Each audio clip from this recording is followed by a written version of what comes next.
Hello दोस्तों, मैं अमन कुमार आपके इस अपने YouTube चैनल पर स्वागत करता हूं। पिछली वीडियो में हम लोगों ने जो ट्रायंगल का एरिया निकालने का फार्मूला होता है उसको हम लोगों ने पढ़ लिया था। आज हम लोग उसी फार्मूले पर बेस्ड क्वेश्चंस को करने वाले हैं।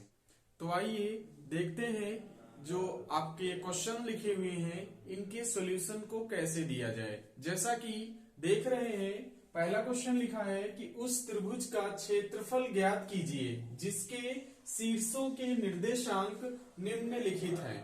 फर्स्ट पार्ट में आपसे पूछा है 0, और उसमें दे रखा है कोऑर्डिनेट 0, 2, 0 और 0, 3। और ये एक ऐसा क्वेश्चन है जो कि यूपी बोर्ड 2020 एनबी सेट में पूछा गया है।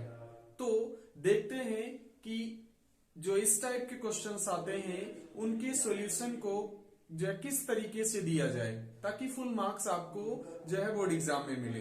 तो चलिए बिना विलंब किए शुरू करते हैं इस क्वेश्चन के सॉल्यूशन को। तो सबसे पहले आपको जो निर्देशांक दिए होते हैं उसको हम लोग कंसीडर कर लेते हैं। तो अगर कंसीडर किया जाए तो और इसको हम लोग नोट करने चाहें तो नोट कर सकते हैं। ये आपको 0, 0 दे रखा है। दूसरा भी नोट करना चाहें तो नोट कर सकते हैं 2, 0। और जो थर्ड वाला कोऑर्डिनेट है उसको भी हम लोग चाहें तो 0, 3। अब उसके बाद इसमें से हम लोग x1, y1, x2, y2, x3, y3 की वैल्यूज को लिख लेंगे। तो यहां से लिखा जाए x1 = 0 और ये यहां से y1 मिलेगा तो y1 = ये 0।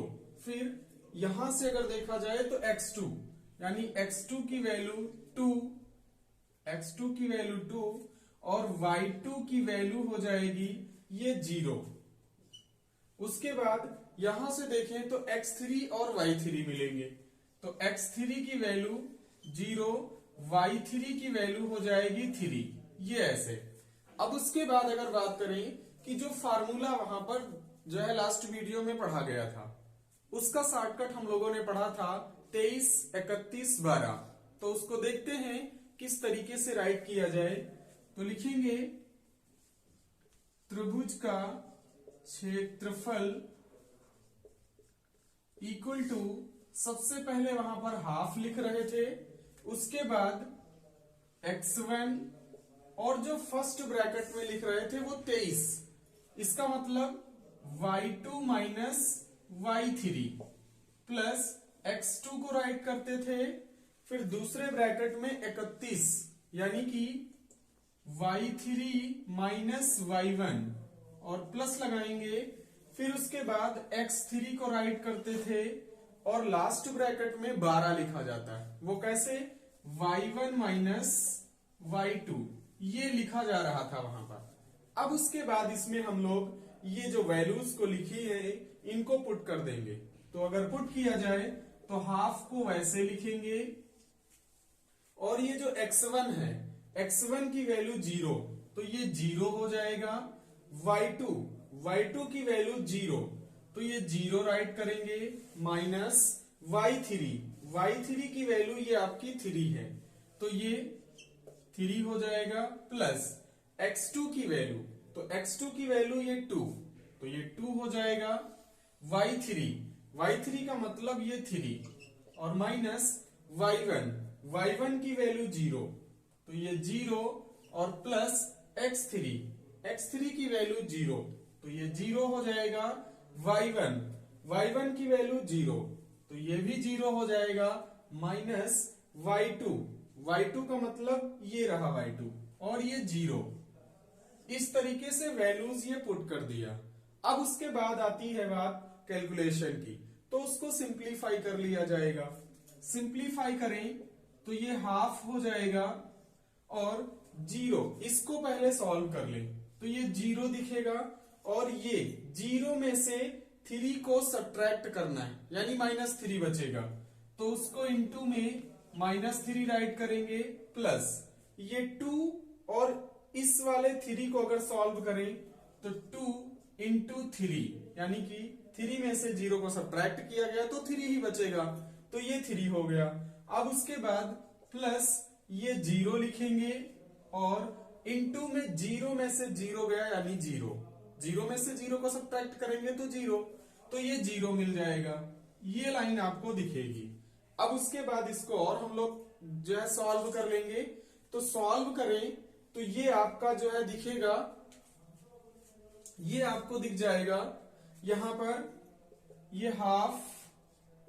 और उसके बाद अगर हम लोग बात करें तो ये जो आपको दिखेगा यहां पर, तो ये जो है इसको सॉल्व कर लें तो 0 से इंटू कराएंगे तो ये 0 हो जाएगा 0, और प्लस ये 2 का 3 से करें तो ये 6 यानी 6 हो गया, प्लस 0 का 0 से इंटू तो ये 0 मिल जाएगा। अब उसके बाद इसको और हम लोग सॉल्व कर सकते हैं। तो सॉल्व किया जाए तो ये लाइन आपको दिखेगी, यानी कि ये हाफ तो ऐसे ही लिखेंगे। फिर उसके बाद अगर हम लोग बात करें तो ये 0 में जो है आपको ऐड करना है 6, यानी कि ये 6 ही बचेगा। तो ये लाइन आपको 6 ऐसे दिख जाएगा। और उसके बाद इसको अब इधर सॉल्व कर लें, यानी कि ये लाइन आपको दिखेगी यहां पर हाफ यानी 1/2 और इनटू में 6। अब इसको हम लोग आसानी से सिंप्लीफाई कर सकते हैं।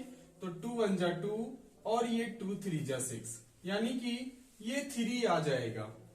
अब उसके बाद इसमें भी मात्रक तो लिखना है, यानी इसका भी मात्रक लिखेंगे।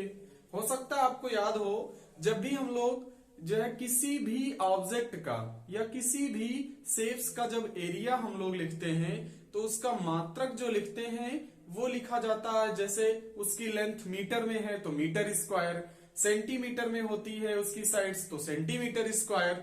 लेकिन यहां तो कोई मात्रक दिया ही नहीं गया है, यहां पर तो कोई साइड तो है नहीं, लेकिन यहां पर उसके निर्देशांक वर्टेक्स दिए गए, तो कोई उसका मात्रक नहीं है।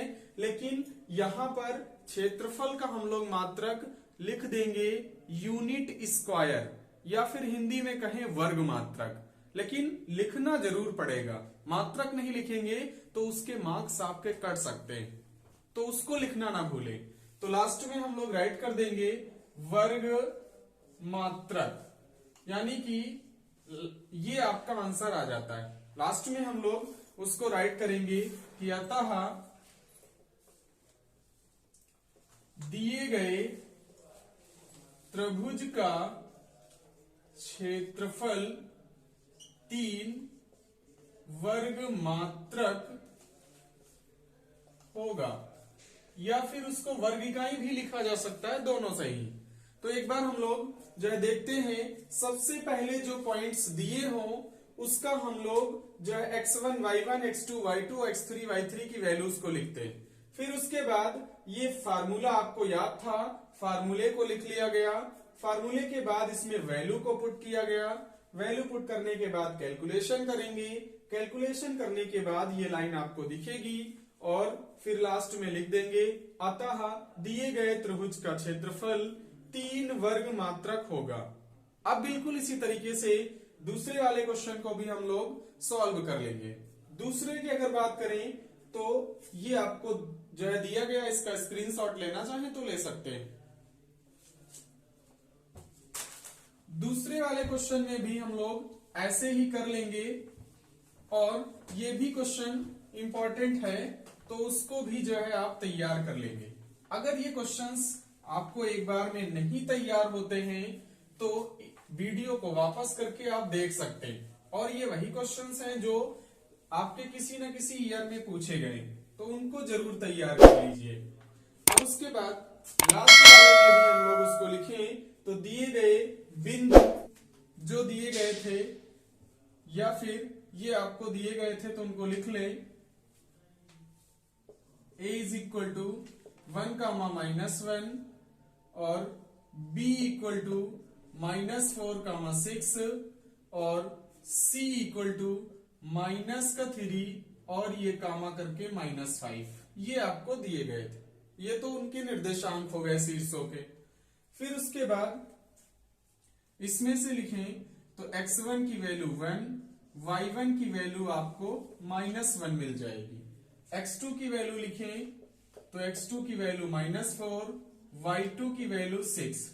यहां से लिखें तो x3 की वैल्यू -3 और y3 की वैल्यू ये -5। ऐसे इसको राइट कर लेंगे। अब उसके बाद फिर से वही फार्मूला हम लोग राइट करेंगे।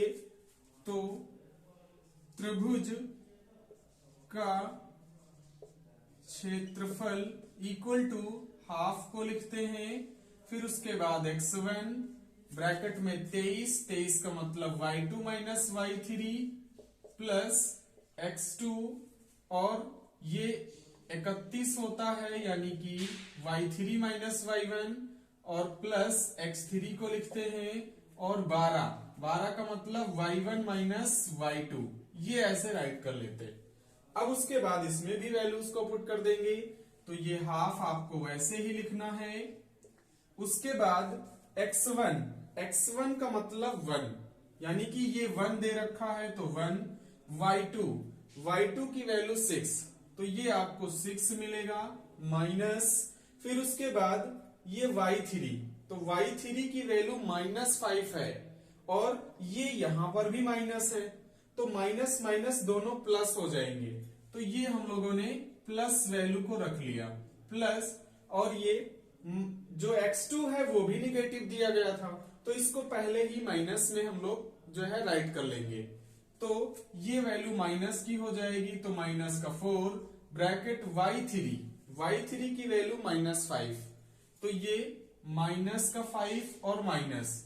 उसके बाद अगर देखा जाए तो y1 की वैल्यू भी माइनस में है, तो ये माइनस और इसका माइनस मिल करके ये प्लस हो जाएगा, तो उसको ऐसे राइट कर लेंगे। फिर ये x3 की वैल्यू भी निगेटिव है, तो ये प्लस और ये माइनस इसका, यानी माइनस ही लगेगा, तो माइनस उसको लिख लिया गया और x3 की वैल्यू 3, यानी कि ऐसे। फिर y1 की वैल्यू ये -1, तो ये -1 हो जाएगा, माइनस लगाएंगे, और y2 की वैल्यू ये आपकी 6 है, तो ये 6 हो जाएगा।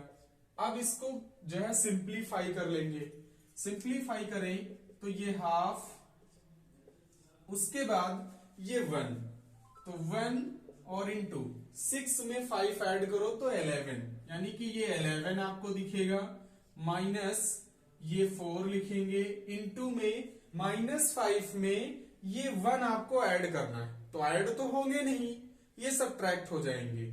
तो सॉल्व किया जाए तो ये आपको दिखेगा -4 और माइनस लगाएंगे 3, और उसके बाद ये -1 में माइनस जो है 6 को ऐड करना है, ये दोनों ऐड हो जाएंगे, क्योंकि आपको पता होगा माइनस माइनस ऐड होते हैं और प्लस प्लस भी ऐड हो जाते हैं, तो वहां से अगर देखा जाए तो माइनस माइनस दोनों ऐड हो जाएंगे।